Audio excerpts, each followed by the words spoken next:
जुलाई 2020 में मैं अगुआ के तौर पर बहुत सी कलीसियाओं का काम देखता था। भाई लियू को अभी अभी उनमें से एक में अगुआ के रूप में चुना गया था। मैं पहले उसके साथ काम कर चुका था, इसलिए उसे बखूबी जानता था। वह एक परिपक्व सधा हुआ इंसान था जो चीजों पर विस्तार से सोचता था। दूसरों की मदद के लिए परमेश्वर के वचनों पर संगति करने में अच्छा था।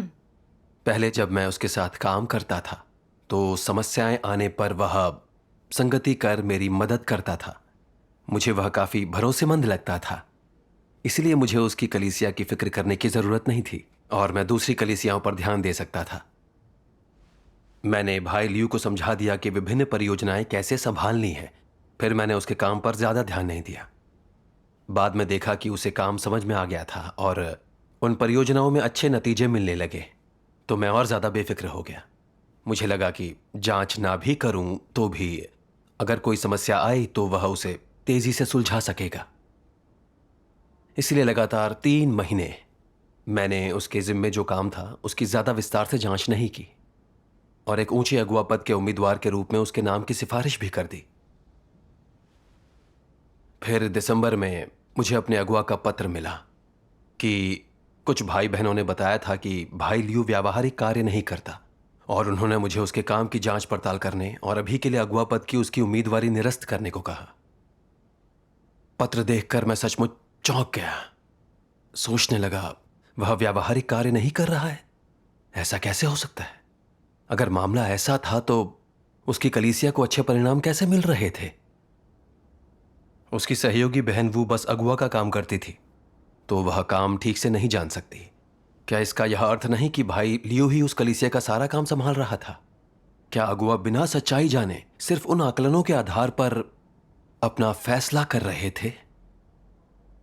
मैं उसके साथ पहले काम कर चुका था और उसे अच्छी तरह समझता था। हाल में वहां कुछ गिरफ्तारियां हुई थीं। शायद वह उन्हीं मसलों में व्यस्त होगा, इसलिए दूसरी चीजों के लिए समय नहीं मिला। ऐसे में यह लगना कि वह वास्तविक काम नहीं करता, वह समझ में आता था। मैं उसके बारे में गलत नहीं हो सकता। तो फिर समस्या क्या थी? मैंने जल्दी से आकलन पत्र खोले और देखा कि उनमें लोगों ने उसके व्यावहारिक कार्य न करने के बारे में क्या लिखा था। मैंने सोचा कि यह इन्हें क्या हो गया है। यह देखने के बजाय कि वह बदला है या नहीं, वे भाई लियू के पहले के अपराधों से चिपके हुए हैं। इतने महीनों से उसकी परियोजनाएं ठीक ही चल रही थीं। वह व्यावहारिक कार्य कर सकता है। मैंने अगुआ को स्थिति के बारे में बताया और सुझाव दिया कि वे उसे चुनाव लड़ने दें। क्या आपने चीजों को और बेहतर ढंग से समझने की कोशिश की? नहीं, मुझे उस पर कुछ ज्यादा ही विश्वास था। कुछ दिन बाद यह देखकर कि मैं मामले को गंभीरता से लेने के बजाय उसकी पैरवी कर रहा था, अगुआ ने मुझसे कहा, हम किसी भी व्यक्ति में पूरा विश्वास नहीं कर सकते। सब में भ्रष्टता होती है। सत्य हासिल करके पूर्ण बनाए जाने से पहले कोई भरोसेमंद नहीं होता। हम सभी भ्रष्टता के चलते चीजें अपने ढंग से कर सकते हैं। निगरानी ना होने पर कोई भी परमेश्वर के खिलाफ काम कर कलीसिया के कार्य को नुकसान पहुंचा सकता है। हमें वास्तविक निगरानी और पर्यवेक्षण की जरूरत है ताकि समय रहते समस्याओं का पता लगाकर उन्हें सुलझा लिया जाए। यह है कलीसिया के कार्य के लिए जिम्मेदारी उठाना। बिल्कुल। सही है। मैंने ऐसा करने की बात कह तो दी, मगर सोचने लगा कि निगरानी जरूरी है, लेकिन मुझे हर चीज पर शक नहीं करना चाहिए। क्या सभी लोग अपना काम अच्छी तरह नहीं करना चाहते? परमेश्वर का घर बाहरी दुनिया की तरह नहीं होता। भाई बहनों को एक दूसरे पर विश्वास रखना चाहिए, गिद्धों की तरह निगरानी नहीं करनी चाहिए। मैं आपको बता चुका हूं कि भाई लियो के वास्तविक कार्य न करने का कारण है, मगर आप उस पर यकीन नहीं करते। मैं चीजों की जांच करके आपको दिखाऊंगा कि भाई लियो कैसा इंसान है। इसलिए मैं उस कलीसिया में गया जिसकी जिम्मेदारी वह संभाल रहा था। वहां मैंने पाया कि पूर्व अगुआ बहन वू ने वहां का ज्यादातर काम संभाल रखा था।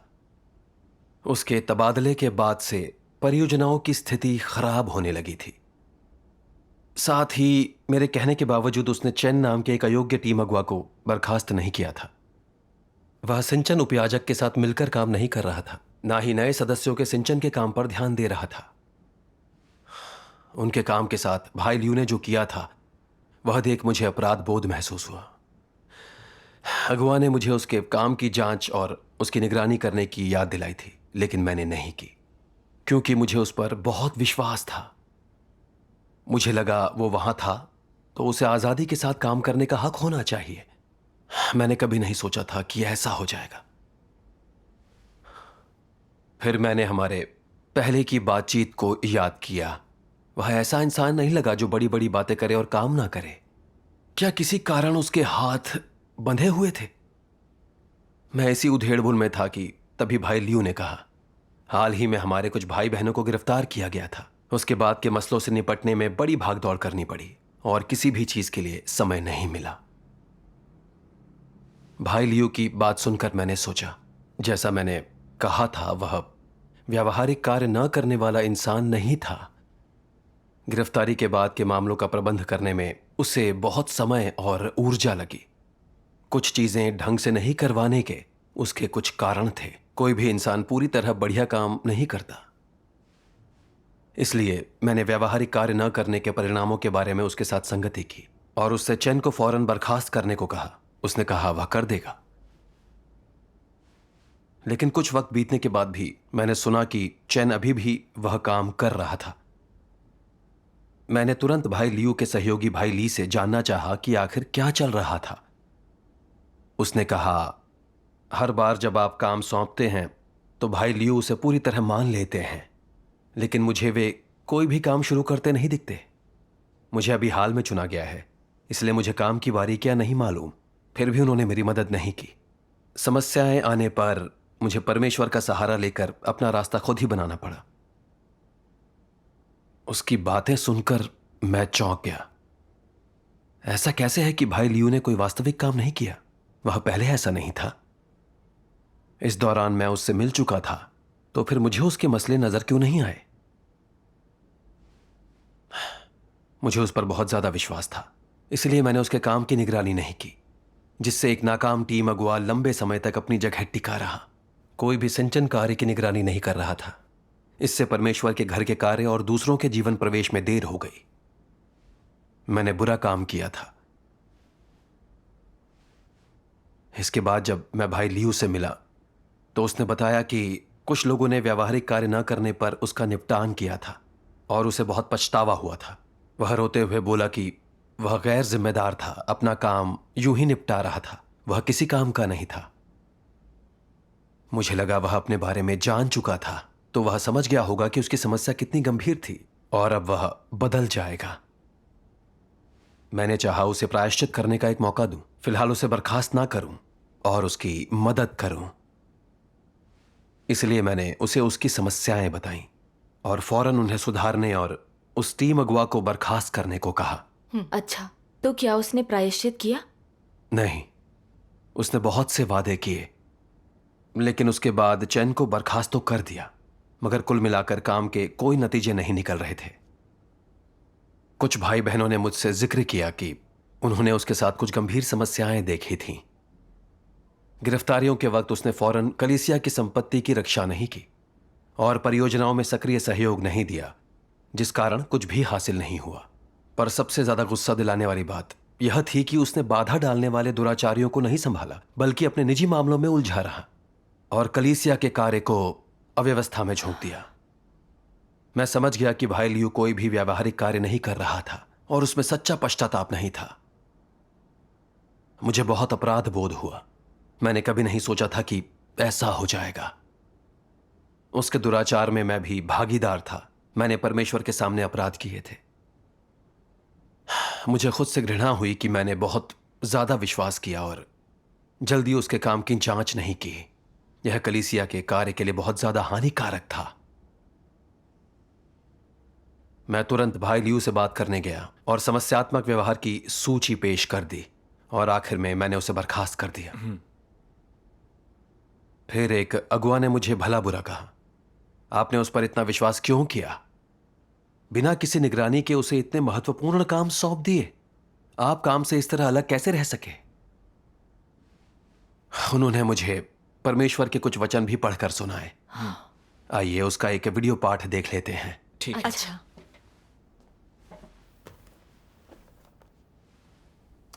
सर्वशक्तिमान परमेश्वर कहते हैं, झूठे अगुआ उन पर्यवेक्षकों की जांच नहीं करेंगे जो वास्तविक कार्य नहीं कर रहे हैं या जो अपनी जिम्मेदारियों की उपेक्षा कर रहे हैं। उन्हें लगता है कि उन्हें बस एक पर्यवेक्षक चुनना है और सब कुछ ठीक हो जाएगा। फिर पर्यवेक्षक सभी कार्य मामलों को संभालेगा। उन्हें तो बस बीच बीच में सभाएं आयोजित करते रहना है। उन्हें काम पर नजर रखने या ये पूछने की आवश्यकता नहीं होगी कि कैसा चल रहा है। वे इन बातों से दूर रह सकते हैं। अगर कोई पर्यवेक्षक से जुड़ी समस्या को लेकर आता है तो झूठा अगुआ कहेगा, ये तो मामूली सी समस्या है, कोई बड़ी बात नहीं है, इसे तो तुम लोग खुद ही संभाल सकते हो, मुझसे मत पूछो। समस्या की रिपोर्ट करने वाला व्यक्ति कहता है, वो पर्यवेक्षक आलसी पेटू है, बस खा पी कर मजे करने के सिवा कुछ नहीं करता, एकदम निकम्मा है। वो अपने काम में थोड़ा सा भी कष्ट नहीं उठाना चाहता। काम और जिम्मेदारियों से बचने के लिए हमेशा धोखा देने के तरीके खोजता है और बहाने बनाता है। वो पर्यवेक्षक बनने लायक नहीं है। झूठा अगुआ जवाब देगा, जब उसे पर्यवेक्षक चुना गया था तब तो वो ठीक था। तुम जो कह रहे हो वो सच नहीं है, और अगर है भी तो ये सिर्फ एक अस्थायी अभिव्यक्ति है। झूठा अगुआ पर्यवेक्षक की स्थिति के बारे में अधिक जानने की कोशिश नहीं करता, बल्कि उस व्यक्ति के साथ अपने पिछले अनुभवों के आधार पर ही मामले को परखता और उसका निर्धारण करता है। चाहे कोई भी पर्यवेक्षक की समस्याओं की रिपोर्ट करे, झूठा अगुआ उसे अनदेखा करता है। झूठे अगुआ की ये भी एक बड़ी विफलता होती है। वे अपनी कल्पनाओं के आधार पर लोगों पर जल्दी भरोसा कर लेते हैं, और ये सत्य को न समझने के कारण होता है ना? परमेश्वर के वचन भ्रष्ट लोगों की स्थिति कैसे प्रकट करते हैं? जब परमेश्वर ही लोगों पर भरोसा नहीं करता तो तुम क्यों करते हो? रूप रंग से लोगों को आंकने के बजाय परमेश्वर उनके दिलों पर लगातार नजर रखता है। तो लोगों को दूसरों को आंकते और उन पर भरोसा करते समय इतना लापरवाह क्यों होना चाहिए? नकली अगुआ बहुत घमंडी होते हैं, है ना? वे ये सोचते हैं, जब मैंने इस व्यक्ति को खोजा था तो मैं गलत नहीं था, कोई गड़बड़ नहीं हो सकती। वो निश्चित रूप से ऐसा नहीं है जो गड़बड़ करे, मस्ती करना पसंद करे और मेहनत से नफरत करे। वे पूरी तरह से भरोसेमंद और विश्वसनीय हैं। वे बदलेंगे नहीं।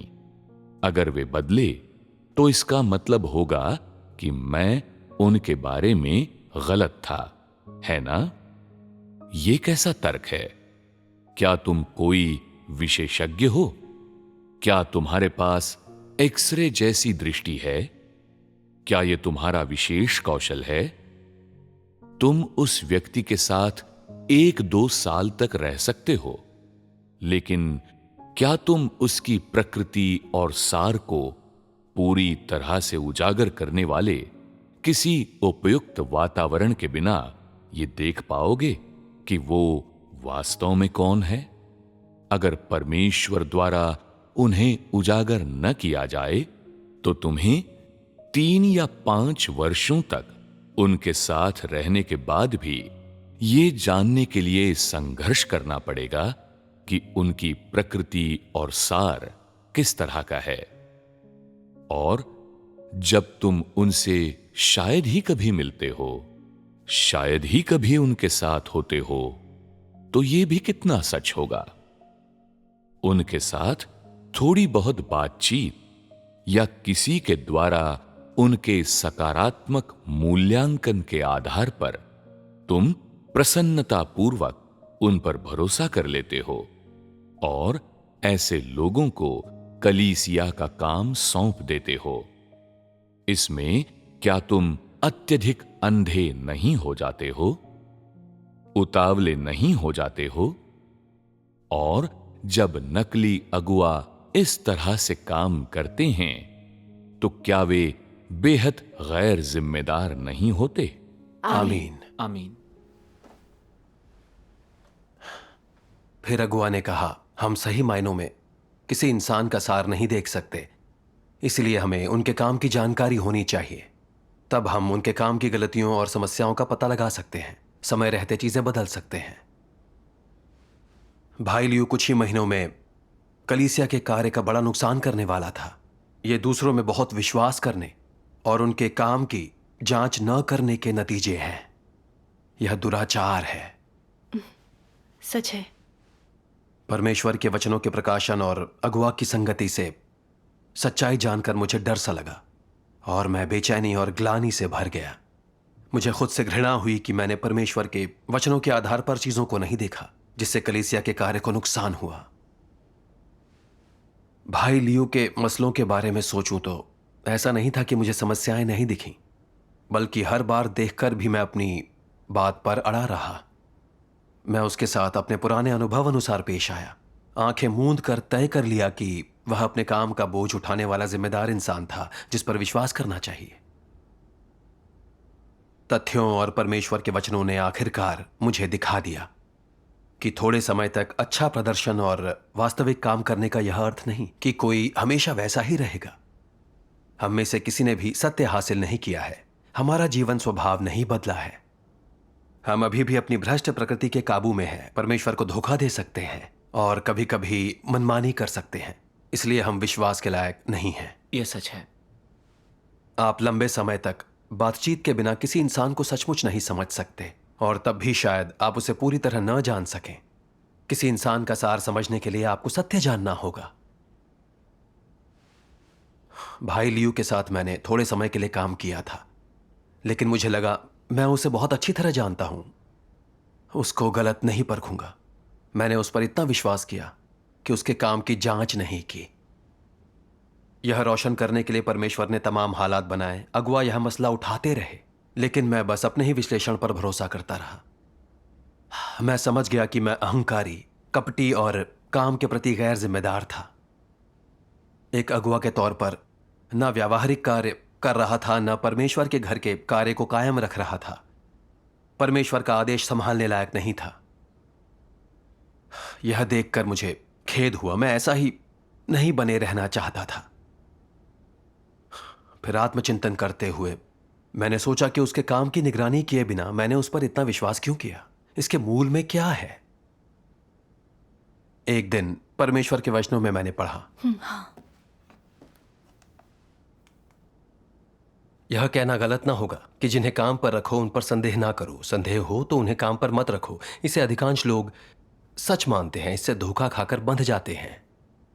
लोगों को चुनते समय वे इससे परेशान और प्रभावित हो जाते हैं, इसके वश में भी आ जाते हैं। इस तरह बहुत से अगुवाओं को कलीसिया के काम की जांच करते समय, लोगों को तरक्की देते और नियुक्त करते समय मुश्किलें पेश आती हैं और आशंका होने लगती है। अंत में वे बस इन शब्दों से खुद को तसल्ली दे पाते हैं, उन लोगों पर संदेह ना करो जिन्हें तुम काम पर रखते हो, और जिन लोगों पर तुम संदेह करते हो उन्हें काम पर मत रखो। काम का निरीक्षण या पूछताछ करते समय वे सोचते हैं, जिन्हें काम पर रखते हो उन पर संदेह ना करो, और जिन पर संदेह हो उन्हें काम पर मत रखो। मुझे भाई बहनों पर भरोसा करना चाहिए। पवित्र आत्मा लोगों की निगरानी करता है, तो मुझे हमेशा दूसरों पर संदेह कर निगरानी नहीं करनी चाहिए। वे इस मुहावरे से प्रभावित हैं, है ना? इस मुहावरे के प्रभाव से क्या परिणाम सामने आते हैं? सबसे पहले, तुम परमेश्वर के वचन, तुम्हारे लिए परमेश्वर के आदेश के प्रति वफादार नहीं हो और न ही परमेश्वर के प्रति। बल्कि जीने के लिए शैतानी फलसफे और शैतानी तर्क के प्रति वफादार हो।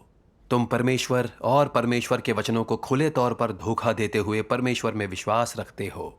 यह एक गंभीर समस्या है ना?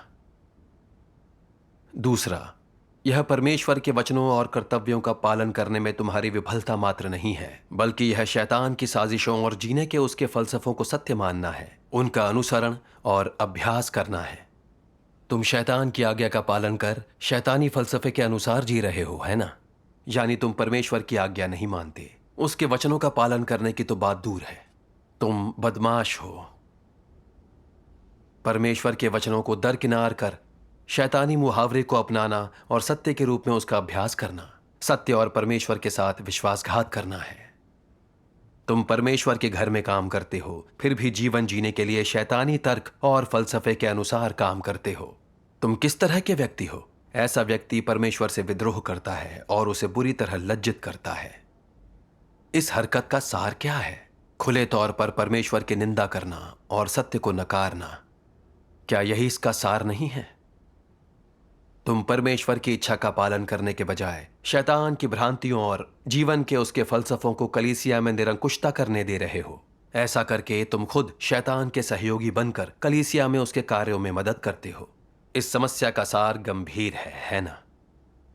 आमीन। आमीन।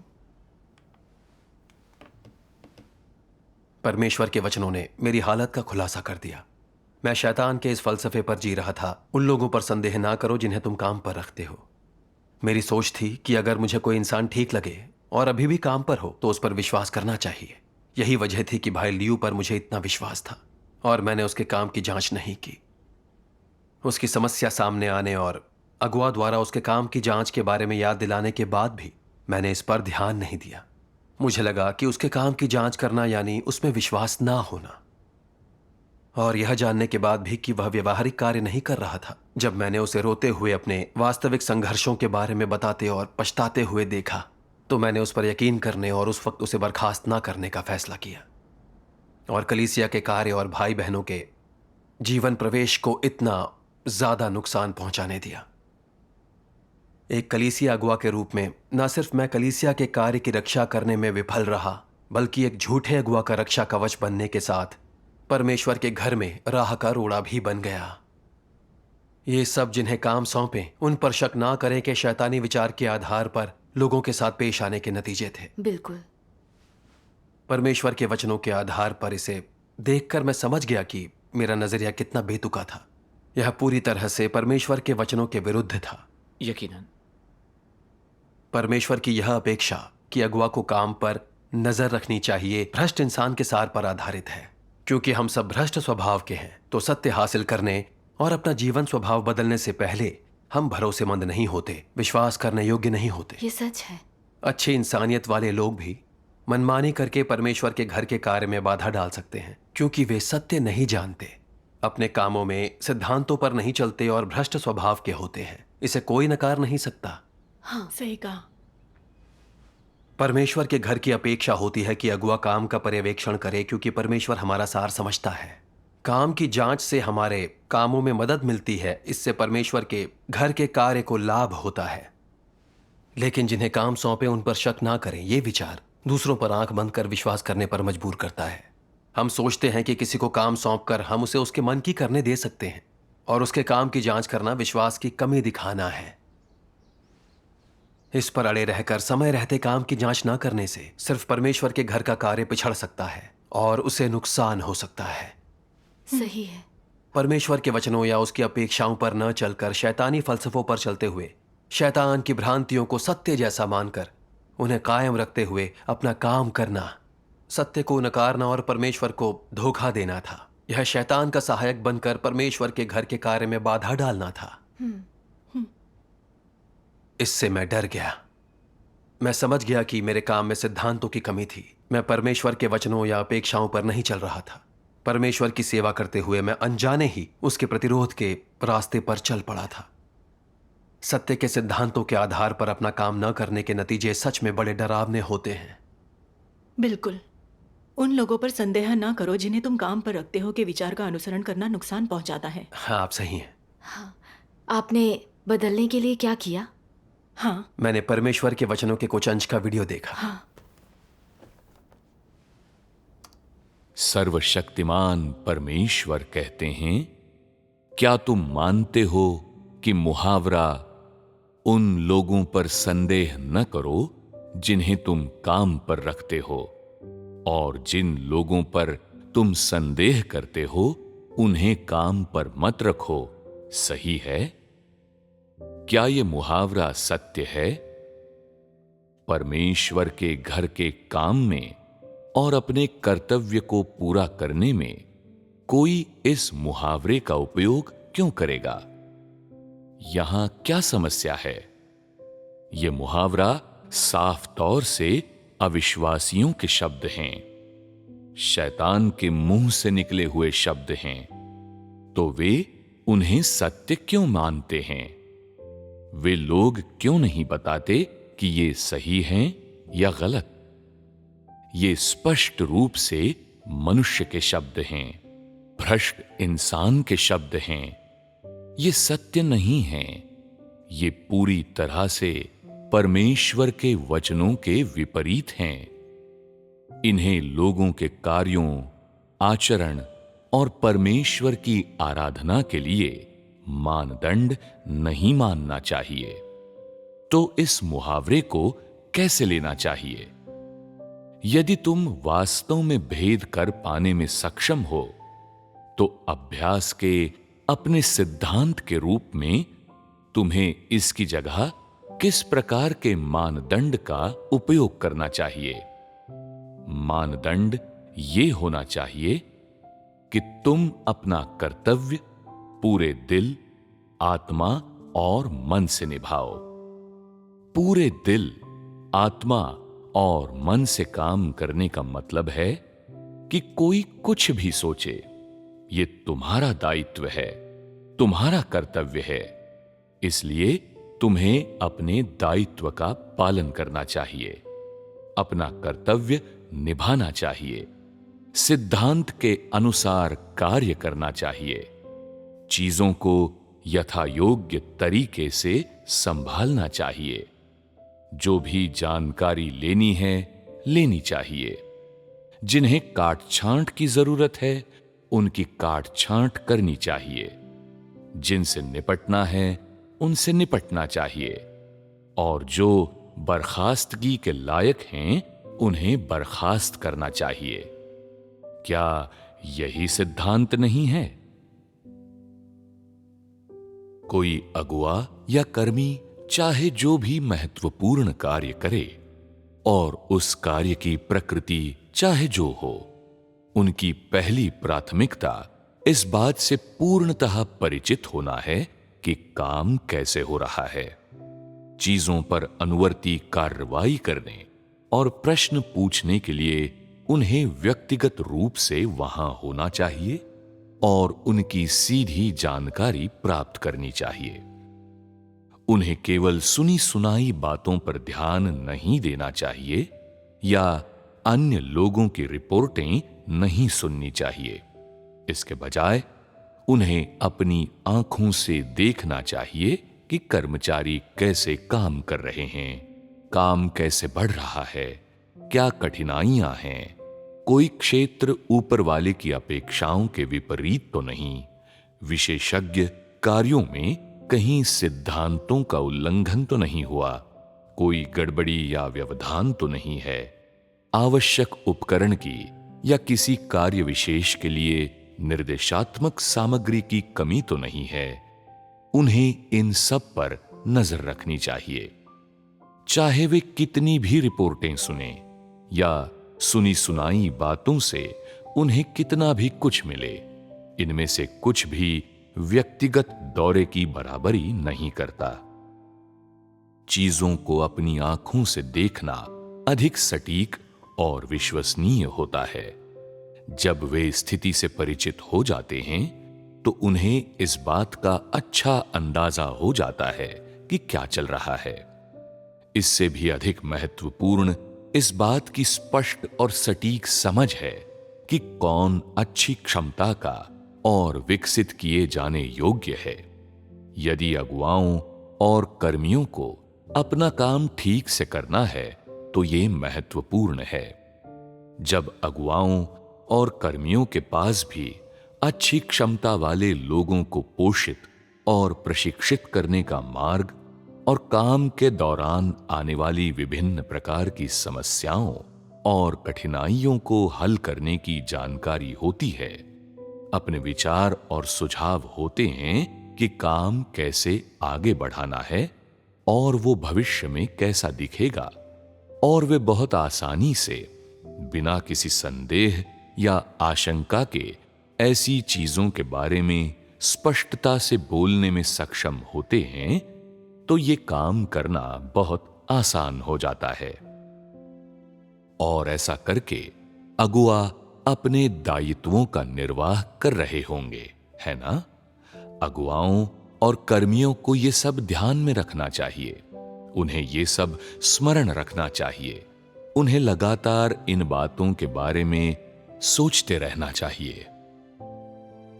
कठिनाइयां आने पर उन्हें हर किसी के पास जाकर इन बातों पर संगति और चर्चा करनी चाहिए, ताकि समस्या का समाधान करने के लिए सत्य की खोज की जा सके। यदि उनका कार्य इस प्रकार वास्तविकता पर आधारित होगा, तो ऐसी कोई कठिनाइयां नहीं होंगी जिसका समाधान न किया जा सके। आमीन। आमीन। परमेश्वर के वचनों ने मुझे व्यावहारिक कार्य करने के लिए अभ्यास का मार्ग दिखाया। अपनी जिम्मेदारियों को दिल लगाकर लगन से निभाना चाहिए। जिम्मेदारी के एहसास वाला अगुआ लगातार काम की प्रगति की जांच करता रहेगा, चाहे वह काम करने वालों को जानता हो या नहीं, और समस्याएं सामने आने पर उन्हें सुलझाता रहेगा। बिल्कुल। अगर कोई उपयुक्त ना हो तो उसका तबादला कर देगा। वह मसलों को लेकर सबके साथ सहयोग करेगा, सबके साथ मिलकर उनके हल ढूंढेगा। इससे कलीसिया की परियोजनाओं की तरक्की क्रम से और उचित ढंग से होती है। सही है। परमेश्वर के वचनों पर मनन करके मैं समझ गया कि यह जानकर भी कि मुझे अपने काम में जिम्मेदार रहना है। मैं उन लोगों पर संदेह ना करो जिन्हें तुम काम पर रखते हो के बेतुके विचार में पड़ा हुआ था। सोचता था किसी के काम की निगरानी करना उस पर विश्वास ना करना था, यह उसे दायरे में कैद करना था जैसा बाहरी दुनिया में पर्यवेक्षक करते हैं। फिर मैं समझ गया कि परमेश्वर का घर अपेक्षा रखता है कि अगुआ काम की जांच करें, पर यह किसी को रोक उस पर अविश्वास करने के लिए नहीं है, बल्कि समस्याओं का पता लगा उन्हें जल्द दुरुस्त करने के लिए है। काम में भाई बहनों की मदद और परमेश्वर के घर के हितों की रक्षा के लिए है। बिल्कुल। अगुआ के कामों में से एक है दूसरों के कामों का पर्यवेक्षण और जांच करना, ताकि वह जल्द से जल्द हर व्यक्ति के काम के तरीके की समझ हासिल कर सकें, तेजी से समस्याओं का पता लगा सकें और तुरंत उन्हें सुलझा सकें।